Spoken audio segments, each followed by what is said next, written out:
So I've been doing this for over 20 years, and early on, I learned that green has this kind of political thing to it with some people. So I came to the conclusion that I like to say substitute the word smart for green, because when these projects are done with these green building methods, done right, done in a smart way, it's just smart. It's a smart building, smart business proposition. So long story short, whenever I hear owners complaining about these new laws, whatever, what I try to explain is, you probably haven't done any kind of major upgrade on your building for quite some time, for a whole host of reasons. We're in the 21st century now. Things are changing. You can no longer sit in your box anymore. It's not going to be tenable. If you try to do that, you're going to get fined. And there's another component coming up with this, which is ESG scoring.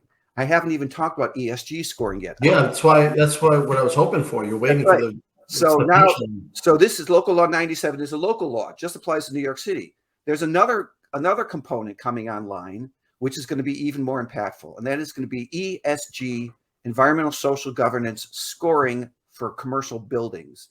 We've had ESG scoring for corporations for quite some time. Now they're going to be applied to buildings. And this is what's going to be huge. A low ESG score, in other words, your typical Class C multifamily dumpy rental property where the building owner spend the absolute minimum amount of money to maintain the building, just above legal limits. Their building is going to get a low ESG score. What that's going to mean is it's going to act as a FICO score. It's going to lower the valuation of the property. It's going to make it more difficult for the property owner to find good quality financing. They're going to pay more for the financing. It's going to basically hold building owners who run inefficient buildings responsible for the externalized costs of that poorly running building. It's like the person who has the old car and it's belching out smoke and they won't pay to get it tuned up or get a new car. Same thing. I'm also imagining, Robert, let me ask you what you think about this. I'm also imagining there are people that are going to be really conscious and may desire to live in a building such as this. It may fit their values and their ideals and their persona.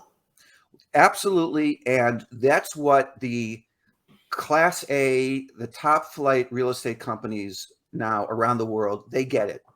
So you go to, the Tishmans of the world, you go to their properties, you go to the top flight Class A buildings.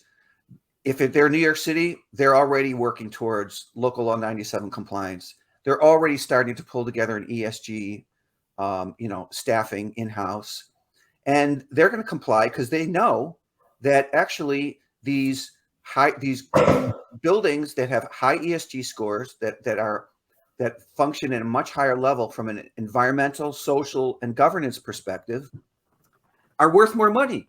The valuations are better. And to your point, more and more people want to work or live in those buildings, especially working in those buildings. There's a growing body of literature that has documented that office workers perform significantly better in high performance green buildings compared to unrenovated, what I refer to as brown buildings. So the value proposition is clear as day, and the top flight people in real estate get it. But when you get into the less elite, then it's usually, how can I save costs? How can I minimize my costs? Right? They're always playing defensive. They're not playing offensive. My point is, you know what? You can no longer play defense. You got to play offense. We can help you play offense without you having to cut a check. Guarantee you it's going to improve the net operating income and valuation of your property. This is the smartest thing you can do. It's the smartest investment you can do right now in this period of time. So it's good business. Yeah, that's what about banking? Are banks going to be more interested in if there's a really green building as far as their viability? You mentioned a credit score. Are banks giving any attention to this? Banks are giving huge attention to this. So EXP Commercial Realty, EXP Commercial brokerage has worked with MIT and some high-end banks to get this ESG scoring program launched. And so the banks are all over this because the banks also are starting to understand the valuation and how it feeds into risk. And a building with a low ESG score is also going to be a more risky building for any number of reasons. So it's really, really amazing. After all these years, over 20 years of being in real estate, now in commercial real estate, to finally see the market, forget about the government, the market is now catching up to 21st century standards for high performance buildings and mandating them through their various policies, most notably their lending policies. So yes, it's everything's changing. Like I said, I've been in business real estate more than 20 years. I've never seen a period like this before. It's truly historic. And listen, more than anything else, what's really, really, really, really driving a lot of this is our climate crisis. And, if you haven't seen lately, just recently, a couple days ago, many areas of the U.S. just set new heat records. Have you noticed every summer we keep setting new heat records? Hotter and hotter and hotter and hotter and hotter. We keep setting records with more hurricanes, more intense hurricanes, more droughts, greater wildfires. And this is, this is where it's so important that the banks, Scott, to your point, are now demanding these ESG the scoring and the upgrades, and they will hold building owners financially liable for poor performing buildings. But they are coming to fully understand the risk of this climate crisis, the risk to their financial bottom line. The organizations that are most at risk are the reinsurance companies. These are the companies that insure the insurance companies, right? When those huge storms come in, it's the reinsurance companies that come in to insure the insurers because they get hit with these massive claims, right? So I told you about externalized costs. I referred to externalized costs. Our climate crisis is all about the externalized costs of carbon. We've been using the atmosphere as a free sewer for the last 400 years, essentially, post-industrial revolution, when it's not free. It's not free to be dumping all this carbon into the atmosphere because it's thickening the atmospheric shield, if you will, that helps to block out some of the intense sun intensity. But the problem is the thicker we make it with all these extra carbon emissions, just like when you thicken the glass of a greenhouse, you're going to trap more heat. So we're trapping more and more and more and more heat in our living atmosphere. If it weren't for the ocean absorbing most of this heat, we would have already burned ourselves up. We would not literally be able to live on this planet. So ultimately, all of this is coming from the climate crisis, but it's now being adopted at a high level, as I said, in the marketplace. So the market is transforming tremendously.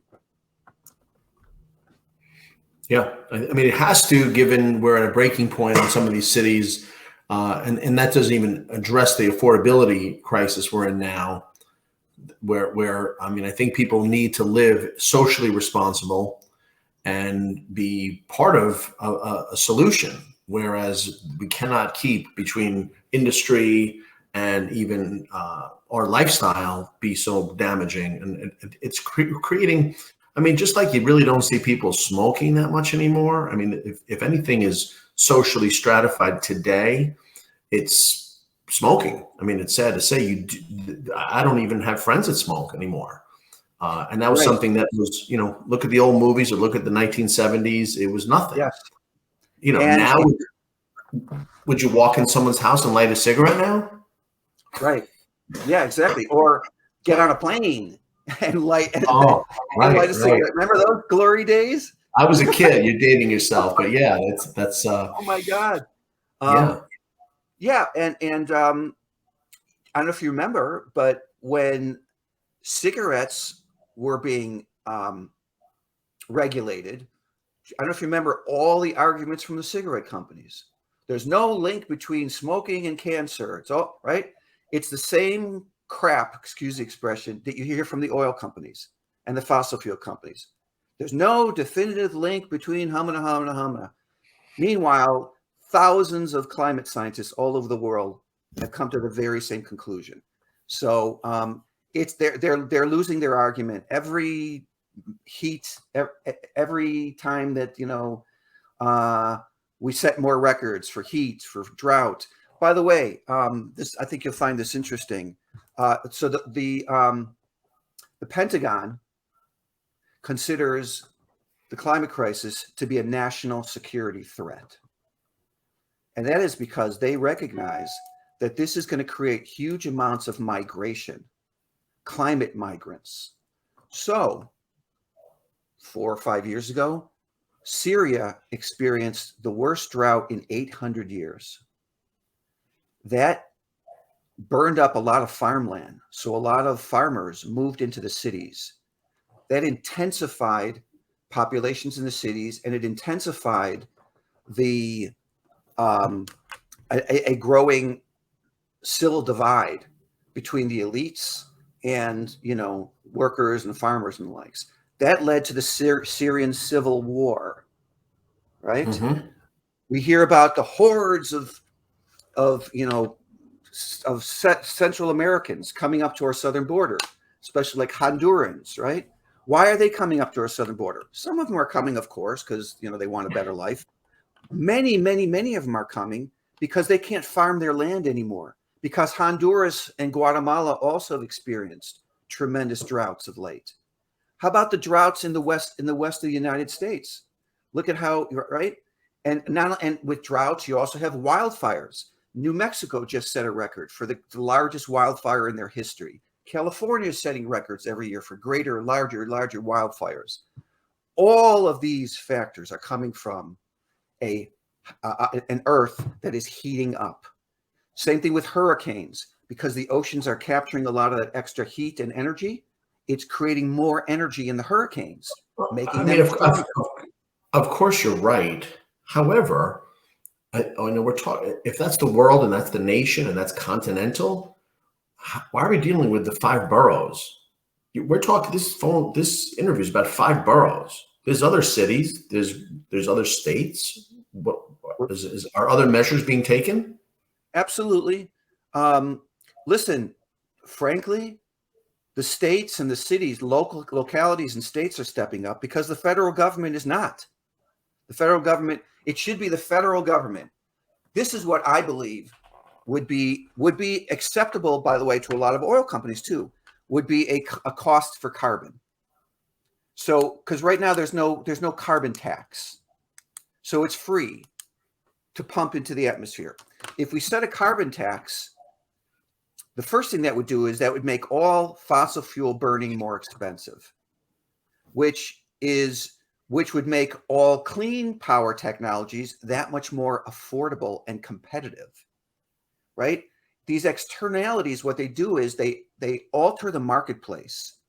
They give dirty players a leg up on competition by being able to lower their costs compared to the good players, the players who don't have these externalized costs, right? That's the whole point, is that their price point is lower than the price point of clean power, so they win in the market. If the externalized costs were priced, these fossil fuels would be much more expensive, and you better believe we would have a much more rapid transformation of electric vehicles, of smart building upgrade programs, and the likes. So all this is integral. Yes, New York City Local Law 97 is really powerful. There is a state law in California that's going to require carbon neutral buildings. Some states are coming on board, but ESG scoring is national. Mm-hmm. So that's what's going to be impacting commercial real estate in every state, regardless of whether they have local or state regulations in place.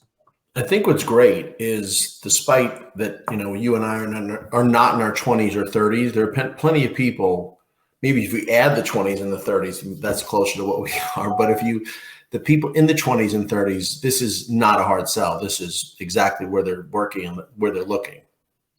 To them, it's it's complete total buy-in.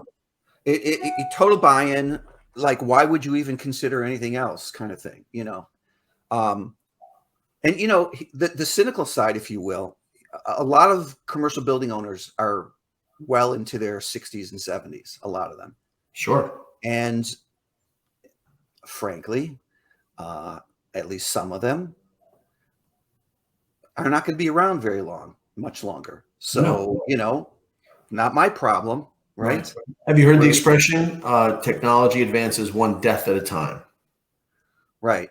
That's right. Something like that. Yep. So this movement, this implementation is inevitable because you have on the one side leaving us, on the other side growing into adulthood, and this is a national, worldwide imperative. Right. You know, it's also, I remember in the 90s, a friend of mine worked at, what was it? MasterCard or American Express. He worked at American Express, and he was involved with high-level re-engineering. Re-engineering was all the rage at that time. I don't know if you remember that. Re-engineering, like looking at all your operations and utilizing all the new technologies and significantly improving the performance, you know, corporate performance, right? Everything I'm talking about is just re-engineering of a building. So, you know, there's nothing that is political about this. And I'm starting to hear that. Like I gave a presentation with EXP on a panel, and somebody, you know, raised their hand and said, "Oh, you know, you guys are being so political about this." You know, political. If saving money, making your building more efficient, more competitive, if that's political, then tell me what political party that is, and I'll join it, because that's just and safer. These are safer building, I'm imagining, with smoke and fire too. Absolutely, and more comfortable, and a better place to work in, where you're going to be more productive. You know that. So this is interesting. In my early days with LEED, when they were trying to assess the value of LEED certification for buildings, there would usually be a 2 to 3% premium in first cost to build a LEED certified building. So it would cost extra money to build this building more efficiently. But what studies found was that employees tend to have their productivity increased when they work in these green buildings. And for a large enough company, a 1% increase in employee performance and productivity would pay for that extra first cost. So, you know, and it turns out it more than pays for it, because you also have lower utility costs and the likes. So, you know, I just can't say this enough, you know, to all the building owners of the world, you know, work with folks like us.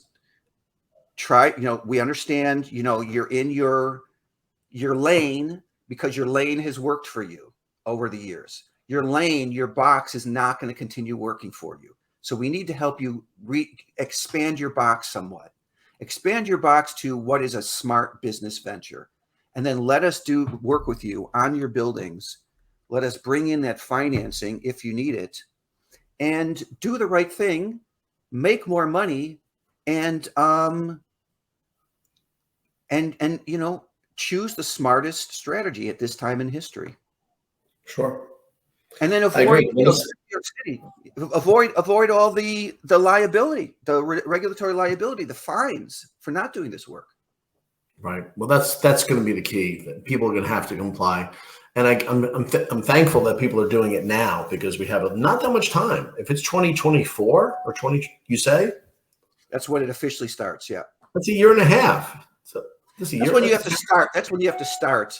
You know, upgrading. And the worst buildings will be hit first.